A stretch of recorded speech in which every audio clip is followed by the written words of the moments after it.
Hi everyone. Now let me discuss about balance of trade. What do you mean by balance of trade? It is the difference that is obtained from the exports and imports of goods. ಅಂದರೆ ಇಲ್ಲಿ ಎಷ್ಟು export ಮತ್ತು import ಮಾಡ್ತಾ ಇದ್ದೀವಿ of goods, only goods. ಇಲ್ಲಿ services include ಆಗಲ್ಲ, ಬರೀ goods ಮಾತ್ರ. ಎಷ್ಟು ಒಂದು ವರ್ಷದಲ್ಲಿ ಎಷ್ಟು ಎಕ್ಸ್ಪೋರ್ಟ್ ಆಗಿದೆ, ಎಷ್ಟು ಇಂಪೋರ್ಟ್ ಆಗಿದೆ ಅನ್ನೋದ್ರ ಮೇಲೆ ಬ್ಯಾಲೆನ್ಸ್ ಆಫ್ ಟ್ರೇಡ್ನ ಡಿಟರ್ಮಿನ್ ಮಾಡ್ತೀವಿ. The balance of trade it's also known as commercial balance or net export ಅಂತಲೂ ಕರಿತೀವಿ. So it is a difference between monetary value of a nation's export and imports over a certain period of time. ನಾನು ಹೇಳ್ದಂಗೆ ಒಂದು certain period, that is within 1 year.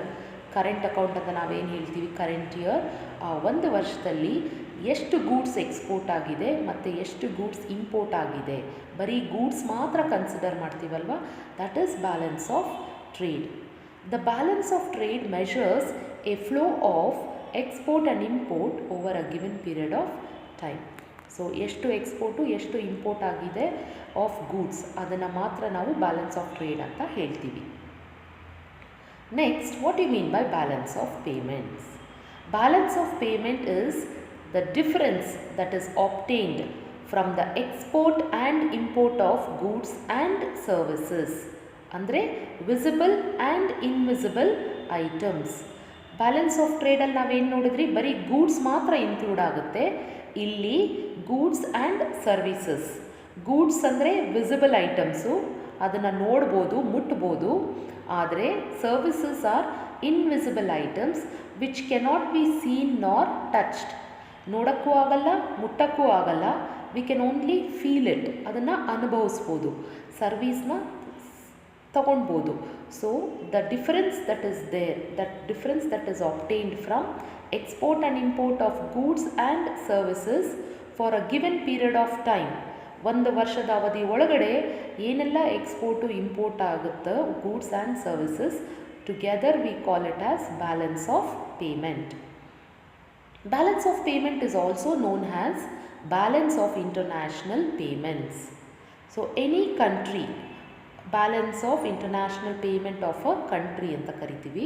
So it is nothing but difference between all money flowing in to the country in a particular period of time and the outflow of money to the rest of the world. Either money coming in to the country or money going out of the country to any part of the world is called as balance of payment. So balance of payment alli there are mainly 3 components. There are 3 components in the balance of payment. One is current account, second capital account, the third one is financial account.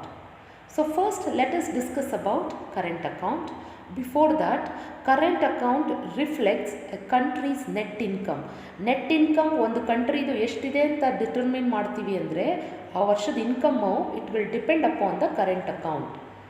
Over ಆಲ್ ನೇಷನ್ದು assets, ನೇಷನ್ದು stability, financial stability ಎಷ್ಟಿದೆ ಅಂತ ಹೇಳೋದನ್ನು capital account ಅಂತ ಹೇಳ್ತೀವಿ.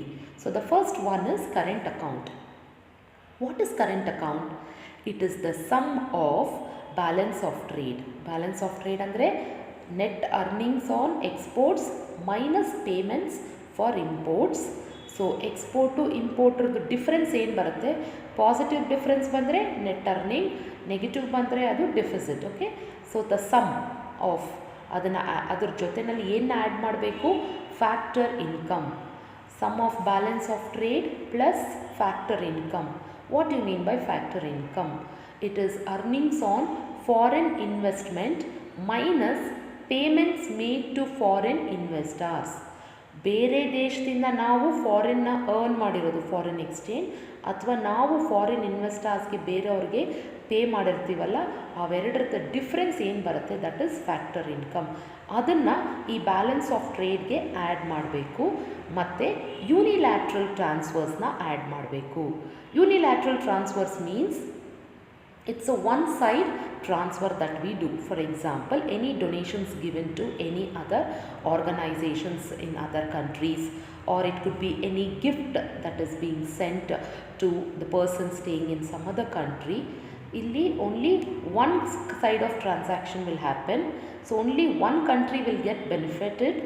So those are called unilateral transfers. So ಏನೆಲ್ಲ add ಮಾಡಬೇಕು ಅಂದರೆ balance of trade plus factor income plus unilateral transfers, ಈ ಮೂರನ್ನು ಆ್ಯಡ್ ಮಾಡಿದ್ರೆ whatever you get that we call it has current account. So it is the sum of balance of trade, factor income and unilateral transfers. These items include transfer of goods and services or financial assets between the home country and the rest of the world. Ade all goods and services transfer ಆಗಿರುತ್ತಲ್ವ, ಅದನ್ನೆಲ್ಲ ಸೇರಿದ್ರೆ ನಾವು ಇದನ್ನು current account ಅಂತ ಹೇಳ್ತೀವಿ. Also private transfer payments refers to gift made by individuals and non-governmental institutions to foreigners. So ಪ್ರೈವೇಟಾಗಿ ನಾವೇನಾದರೂ fund transfer ಮಾಡಿದರೆ either by the way of gift, giving it to some individual person or any non-governmental institutions to foreigners, funding for some foreigners, all this forms part of private transfer payments. ಇದನ್ನು ಕೂಡ include ಆಗುತ್ತೆ in current account. The next one is governmental transfers, which refers to gifts or grants made by one government to foreign residents or foreign governments. ಅಂದರೆ ನಮ್ಮ ದೇಶದ government ಬೇರೆ ದೇಶದ ಗೌರ್ಮೆಂಟ್ಗೆ invest ಮಾಡಿರೋದು ಏನಾದರೂ ಇದ್ದರೆ, ಏನಾದರೂ ಗ್ರ್ಯಾಂಟ್ಸ್ ಕೊಟ್ಟಿದ್ದರೆ, ಫಾರ್ ಎಕ್ಸಾಂಪಲ್ ಆಫ್ರಿಕನ್ ಕಂಟ್ರೀಸ್ಗೆ ಇಂಡಿಯಾ ಏನಾದರೂ ಗ್ರ್ಯಾಂಟ್ಸ್ ಕೊಟ್ಟಿದ್ದರೆ for their countries development, it also forms part of current account. ಆ ವರ್ಷದೊಳಗಡೆ ಅದನ್ನು ಇನ್ಕ್ಲೂಡ್ ಮಾಡ್ತೀವಿ. When investment income and unilateral transfers are combined with the balance on goods and services, we arrive at the current account balance. So ಇವನ್ನೆಲ್ಲ ಸೇರಿಸಿದ್ರೆ ನಾವು current account ಅಂತ ಹೇಳ್ತೀವಿ. It could be balance of payment, private transfer payments, government transfers, unilateral transfers, ಇವೆಲ್ಲ ಒಟ್ಟಿಗೆ ಸೇರಿದ್ರೆ we call it as current account. So ಇದೆಲ್ಲ ಏನಾಗಿರುತ್ತೆ within one period of time, that is for a period of 1 year ಮಾತ್ರ ಆಗಿರುವಂಥ ಎಲ್ಲ ಟ್ರಾನ್ಸಾಕ್ಷನ್ಸ್ನು current ಅಕೌಂಟಲ್ಲಿ ನಾವು ಇನ್ಕ್ಲೂಡ್ ಮಾಡ್ತೀವಿ. The next component is capital account. So balance of ಪೇಮೆಂಟಲ್ಲಿ ಸೆಕೆಂಡ್ ಕಾಂಪೊನೆಂಟ್, ಇಂಪಾರ್ಟೆಂಟ್ ಕಾಂಪೊನೆಂಟ್ ಏನು ಅಂದರೆ capital account.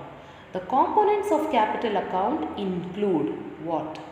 Foreign investment and loans, banking and other forms of capital, as well as monetary movements or changes in the foreign exchange reserves. Foreign investment ಅಂತ ಹೇಳ್ತಾರೆ.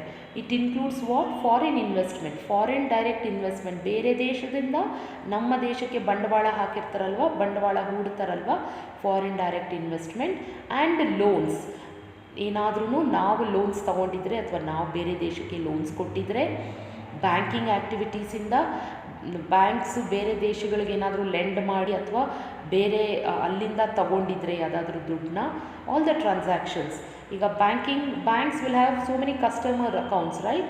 So there will be inflow and outflow of money into the country or to the rest of the world. ಸೊ ಅದನ್ನು ಕೂಡ consider ಮಾಡ್ತೀವಿ. And other forms of capital, it could be purchasing of any machinery, big machinery, capital assets. These all forms part of capital. All this will be included in capital account. Capital account ಅಂತ ಹೇಳಿದ್ರೆ ಇದನ್ನೆಲ್ಲ ಸೇರಿಸ್ಕೊತೀವಿ. This is actually for a long period of time. ಇದನ್ನು 1 ವರ್ಷದಲ್ಲಿ ಅಂತ ನಾವು include ಮಾಡೋಕ್ಕಾಗಲ್ಲ, because it is spread over number of years. Foreign direct investment 5 ವರ್ಷ, 10 ವರ್ಷ, 20 ವರ್ಷಕ್ಕೆ ಇನ್ವೆಸ್ಟ್ ಮಾಡಿರ್ತಾರೆ. ಸೊ ಆ ಇನ್ವೆಸ್ಟ್ಮೆಂಟ್ ಮೇಲೆ ಡಿಪೆಂಡ್ ಆಗುತ್ತೆ. The capital account flow reflects factors such as commercial borrowings, banking, investment, loans and capital.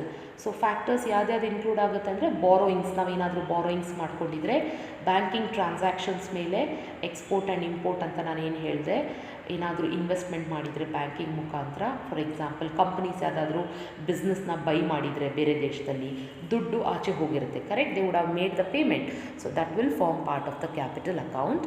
Investments ಏನಾದರೂ ಮಾಡಿದರೆ through company ಯಾವುದಾದ್ರೂ ಬೇರೆ ದೇಶದ ಕಂಪನಿ ಮೇಲೆ ಇನ್ವೆಸ್ಟ್ಮೆಂಟ್ ಮಾಡಿದರೆ, ಲೋನ್ಸ್ ಏನಾದರೂ ತೊಗೊಂಡಿದ್ರೆ ಬೇರೆ ದೇಶದ ಬ್ಯಾಂಕ್ಸಿಂದ, ಅಥವಾ ನಮ್ಮ ದೇಶ ಬೇರೆ ದೇಶಗಳಿಗೆ ಯಾವುದಾದ್ರೂ ಲೋನ್ ಕೊಟ್ಟಿದ್ರೆ, ಇವನ್ನೆಲ್ಲ ನಾವು ಕ್ಯಾಪಿಟಲ್ ಅಕೌಂಟ್ಗೆ ಕನ್ಸಿಡರ್ ಮಾಡ್ತೀವಿ.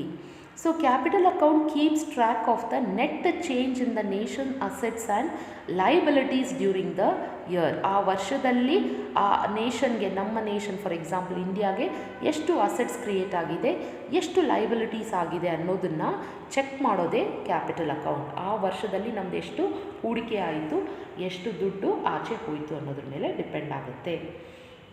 ಸೊ ಇದನ್ನು ಏನೆಲ್ಲ ಇನ್ಕ್ಲೂಡ್ ಆಗುತ್ತೆ ಅಂತ ಹೇಳಿದ್ರೆ, foreign direct investment, foreign institutional investors.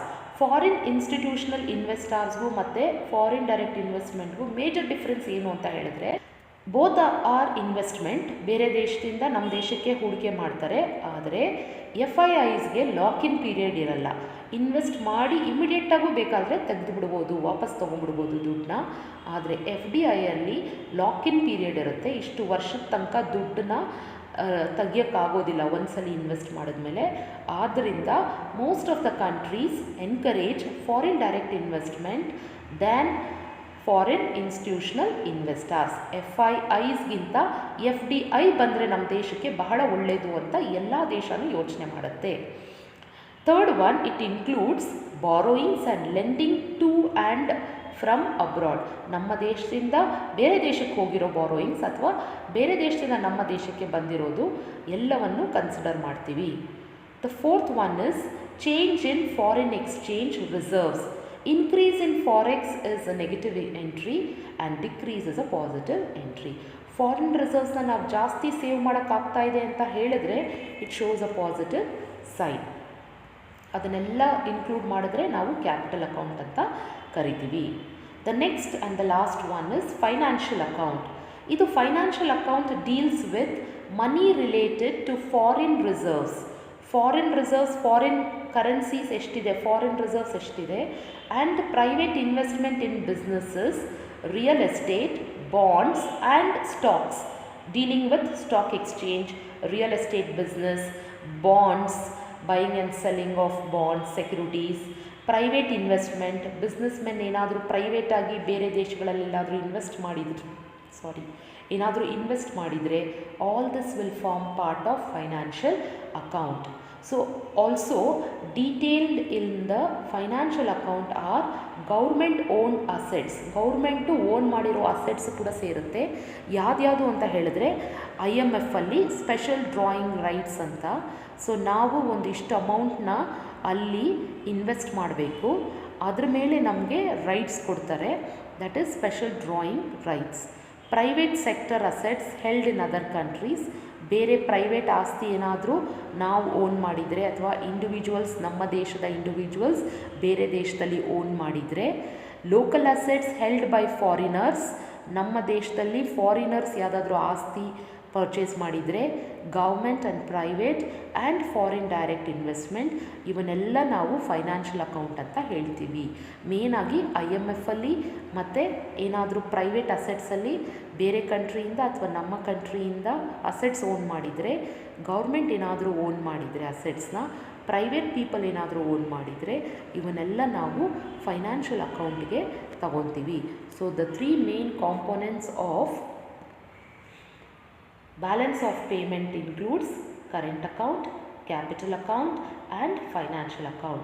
All 3 put together will show the balance of payment of the country. Favorable balance of payment ide anta helidre positive sign.